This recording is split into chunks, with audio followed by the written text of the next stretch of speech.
Yo, selamat pagi semua sobat trader. Semoga hari ini teman-teman semua diberikan kesehatan dan diberikan kelancaran rezeki oleh Tuhan Yang Maha Esa. Oke, di video kali ini saya akan membagikan bagaimana cara agar teman-teman bisa membaca berita atau aplikasi apa nih untuk ngecek fundamental yang akan terjadi, berita-berita ekonomi yang akan terjadi pada hari ini. Oke, pertama ini saya menggunakan HP Android ya. Jadi teman-teman bisa mendownload My FX Book. Oke. Nah, nanti pilih yang seperti ini aplikasinya ya. Nah, ini karena saya udah download, nanti tinggal teman-teman download aja, lalu download, nanti begitu di download klik buka ya teman-teman. Nah, nanti seperti ini. Oke. Nah, lalu bagaimana cara membaca beritanya? Nah, teman-teman di sini, oke, saya akan jelaskan bagaimana cara membaca fundamentalnya. Nah, saya akan ambil contoh berita yang rilis pada hari Kamis kemarin. Ya. Nih contohnya, misalkan saya ambil contoh jobless claim atau klaim pengangguran Januari 2000 ya, Januari nih yang ini nih. Oke, saya kasih contoh ini. Nah, bagi teman-teman semua, ini mungkin ada tulisan previous, cons, dan ACT. Previous itu adalah data sebelumnya, yaitu data yang rilis sebelum hari ini, sebelum kemarin, sebelum tanggal 18 Januari. Dan perkiraannya adalah cons. Dan aktual adalah data yang rilis pada saat kemarin. Jadi contohnya misalkan previousnya adalah pengangguran di Amerika itu jumlahnya adalah 208.000. Lalu perkiraannya adalah tetap di angka 208.000. Ya. Lalu aktualnya ternyata rilisnya yang datanya yang rilis adalah 203.250. Oke, itu artinya pengangguran di Amerika mengalami penurunan ya. Jadi ini adalah better, baik. Jadi adalah good for US. Dan itu artinya berarti kalau good for US maka akan menguatkan dolar Amerika. Oke teman-teman ya. Ini salah satu contoh yang good for US. Lalu bagaimana yang bad-nya? Nah, ini contoh yang bad-nya. Previousnya adalah minus 12,8.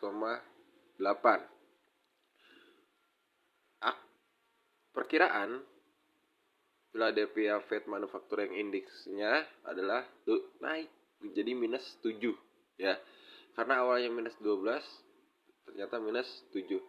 Tapi ternyata begitu rilis aktualnya adalah 10,6. Itu artinya ada peningkatan ya. Walaupun ada peningkatan tetapi lebih buruk dari perkiraan. Berarti adalah bad for US. Jadi akan melemahkan dolar. Oke. Nah, saya akan ambil contoh yang akan rilis pada hari ini, hari Jumat, tanggal 18 Januari. Tanggal 19 Januari ya, 2024.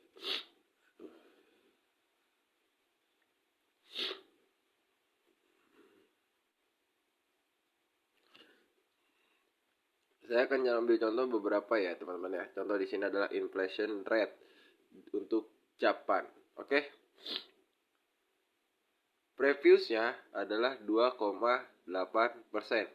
Perkiraan adalah 2,6%.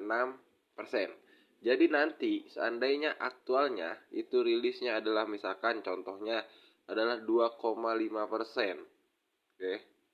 2,5%. Itu adalah berarti good for JPY dan itu akan menguatkan mata uang yen. Oke. Ya teman-teman. Jadi perkiraannya 2,6%, data sebelumnya adalah 2,8%. Seandainya nanti rilis 2,5% adalah good JPY, berarti akan menguatkan mata uang yen. Tapi misalkan tiba-tiba rilisnya adalah 3%. Oke. Kalau 3% berarti akan melemahkan yen. Oke, saya ambil contoh lagi ya teman-teman ya. Nah ini existing home sales dari Amerika ya. Existing home sales. Nah, previousnya adalah 0,8%. Lalu perkiraannya adalah 0,3%. 0,8 ke 0,3 berarti terjadi pelemahan ya teman-teman ya. Nah, misalkan aktualnya muncul ternyata 0,5%. Nah, itu berarti adalah bad for US dan akan melemahkan dolar Amerika. Lalu seandainya nih saya ambil contoh lagi, misalkan previousnya adalah 0,8%, perkiraannya adalah 0,3, lalu dia misalkan muncul adalah 1%, maka terjadi pelemahan ya teman-teman ya. Terus ini, nah seperti ini ya, oke.